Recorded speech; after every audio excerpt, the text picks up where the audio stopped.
What's up, it's your boy L.Dre. 2026 is the year of the grind, and we're starting off strong. Today in this video, I'm going to be breaking down 5 habits that literally changed my career and made me a better producer. I'm not talking beginner, surface level tips. These are things that got me from bedroom producer or garage producer to 200 plus million streams and billions of views on my music. Let's get it. All right, we're going to start it off with something a little crazy, a little controversial. Number 1 is stealing from other producers. Dun dun dun. But what I really mean by that is just taking inspiration and referencing. That's one of the biggest helps, especially in the early days of my career, is, if I don't know who I am, what I want to do, what type of sound I want to create, I would find songs that I like, whether that be Jay Dilla, K Tronada, Monty Booker, anybody I really look up to, and I'd listen to their stuff on repeat and try to replicate whatever I can, whether it's just a simple drum groove or using similar samples, vocal chops, whatever I can to pretty much try to sound like them. To go even further, what I mean by referencing is, in the same fashion, I am referencing my music to popular music all the time to make sure my music doesn't really stand out in a negative way. I want to make sure my music is at a level of quality that if it's, the average person stumbles across it in a playlist, they won't want to skip because my hi-hats are too harsh or my snare is too painful to their ears. So these two things to some purists out there might sound like blasphemy, but ultimately it's what you gotta do. Every big musician started their career by doing covers, bro. Look at Justin Bieber. Like, replicating and making your own version of other people's stuff is the best way to 10x your skills as a producer, hands down. Now we're gonna flip that on its head completely, because number 2 is learning a bit of sound design. So I know I just said steal, copy, but ultimately, if you want to craft your own sound, that starts by crafting your own sounds. I'm not saying you got to be Decap or The Count and be doing it at a godly level, but for me personally, I feel like I was able to kind of create my own sound, which is L.Dre,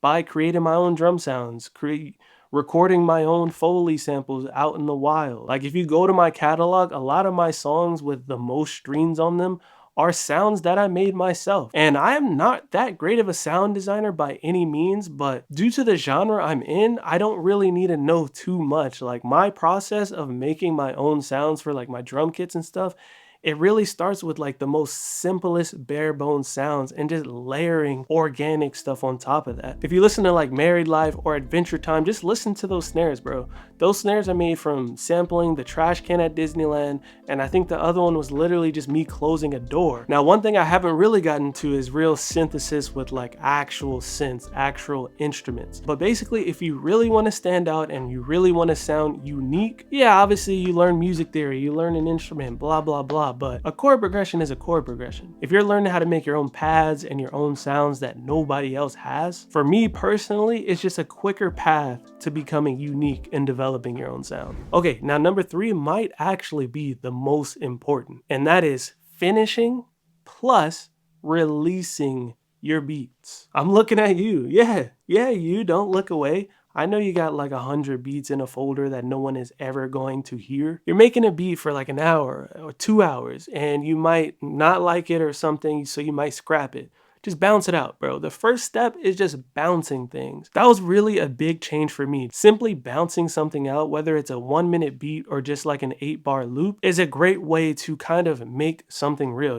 Like when you want to go back and dig through stuff, ain't nobody got time to click, open a project file, you know what I'm saying? Have those beats bounce, have those loops bounced out so that you can always go back, shuffle through them and be like, that actually has potential. Let me finish it up. And then we're going to get on to the next part, which is let me release that joint, okay? We live in a day and age where it is so easy and affordable to make something and share it with millions, if not billions of people. I always say this, in today's day and age, in the streaming era, releasing your beats is like investing in the stock market. We all know these streaming services aren't paying that much, but you never know when something can hit. And once you get a certain amount of songs, Even if it takes 100 songs to get $100 a month, how much money are your beats making sitting on your folder? Sitting in that little folder? Is it making any interest? Are you using a big bank or a high yield savings account for your beats? Sorry, I'm trolling. It's a new year. I'm feeling good. So literally, bro, bounce your beats out. Go through that folder every week, every month. Hit the link in my description from our channel sponsor, DistroKid. Make an account. $25 a year. You can release unlimited music. And if you aren't familiar with DistroKid, I have literally been using it my entire career. I talk about it on the channel all the time. It's super simple, super easy. You keep 100% of your royalties. They got a bunch of cool features like their hyperlink or their automatic splits tool. If you're doing collabs, you can split the revenue automatically and they handle all of that. Link in my description, get 7% off right now. And not only are you helping yourself, it's an affiliate link. So you're helping out the channel. It's a win-win. And if you're looking for strategies on how to release, I mean, come on. Peep my channel, peep my masterclass. There's so many options out there. Once you make an account, hit that upload button, start pitching your songs to Spotify. You might land some playlists. You might post a couple videos with the beat on TikTok, and next thing you know, Kylie Jenner's using it on her story or something. True story, that happened to me. Will Smith as well. Seriously. Like, just put the stuff out, guys. Put the stuff out. The more you release, the more you let go of just having stuff in your hard drive, the more you're inspired to make new stuff, start to make money, start to build an audience, start to get feedback on what's working, what's not working. Like, truly, this changes everything. Number 4, trying shit out all the time, whether it's different genres, different plugins, different hardware. I'm always just trying stuff, and not even just on the music front when it comes to the content. I just went viral making videos about 3D printers. Video on that coming soon. Crazy story. But ultimately, I am a lo-fi producer. That is what I'm known for, but best believe if SZA hits me up and needs some R&B vibes, or I am very capable and versatile enough to make all different types of genres because that's just something I've done over my career. You get bored, bro. What you think I'm just making lo-fi every day? No, check this out.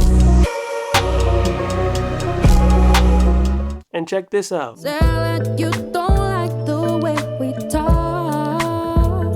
You want to get even crazier? Check this out. I don't know why the tears they flow. Yeah, that's me singing a country song that I produced. But yeah, practicing other genres will actually get you better at your preferred genre, because then you can start taking elements from different parts, similar to habit 1. You can just start collecting these infinity stones until you have all the power in your fists to make the best beats anyone has ever heard. I feel like I'm rambling, but that's why I'm in the chair. You can't see, hold on. This is like my, this is my comfy corner. This is how you know like a video is not scripted. I have like bullet points. I have the 5 habits, but I'm just kind of rocking, bro. If you see me in this chair, you know you're getting some raw, real deal, Holyfield, cinnamon toast crunch, bunch, let's munch, whatever. Number 5 is kind of lame. Another habit that I truly believe has helped me in my career to become a better producer, better businessman, better husband, better son, whatever, is taking breaks, bro. Taking breaks. It's that work-life balance. It really gets tricky, especially when you're doing this full time.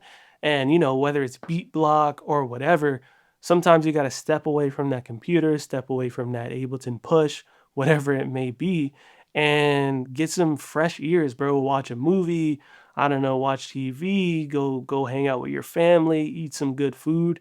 Because one, if you're stuck or you're lacking motivation or inspiration, you can truly find inspiration in everything that isn't music, right? Like whether it's a movie. I was on a little dry spell and I went to see the Chainsaw Man movie, right? And there was like this one song and I'm like, yo, I gotta sample that. And that's rare for me these days. Ever since music became a job, it's rare that I'm out and about and I'm like, ooh, I gotta sample that. And then I actually go home and sample it. So like when you're out touching grass, you never know when inspiration might strike.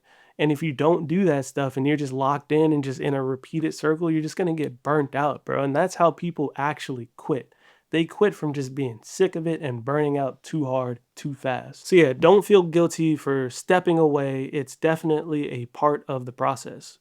For real. And I know what some people are probably thinking, or there was other things I had on my list, like learning a bit of music theory or trying to learn an instrument or something. But I'm not going to lie, these 5 things that I said, have 10x my career way more than any A flat major chord ever could. But yeah, I mean, do learn music theory a little, obviously. But like, there's no traditional route or path to being a successful music producer anymore. You can literally do whatever you want. But yeah, just think about it. And if this helps, obviously leave a thumbs up, hit that subscribe button for more videos. I have a really informative video. I'm also completely changing my content strategy this year. So once you figure all this stuff out and get like a solid musical background and some releases up, definitely subscribe to stay tuned for that video to learn how to get some eyeballs on your stuff. I'm a table, don't let anybody tell you what you can or cannot be. Shout out to the channel sponsor, DistroKid. Link is in the description. That was a pretty smooth segue, right? Like, that was pretty good. Anyway, I'll catch you in the next one. Peace.